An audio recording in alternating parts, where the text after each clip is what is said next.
Sir আজকে পুরো আয়োজনে চিকেন পকোড়া। তখন একটা ভালো পোজ, একটা খুন্তিটা নিয়ে, এই তো স্পেশাল রান্নার স্পেশাল পোজ।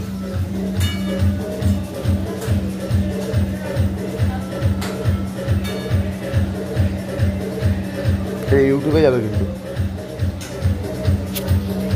নে ভাই একটু হাত পাত নাড়া।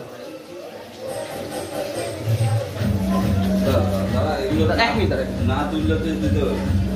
একটু গাজরটা খাইয়ে একটু সুপারকে গাজর দাদাকে তো খাই দেবো না আমি।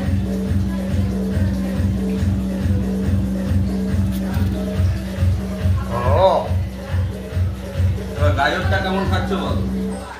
আমেরিকান তন্ময়দার হাতের তোমার তো সালাড, সেরা হচ্ছে salad. Boneless chicken fry. Boneless চিকেনের থেকে সব থেকে মেন হচ্ছে তন্ময়দার হাতের স্যালাড।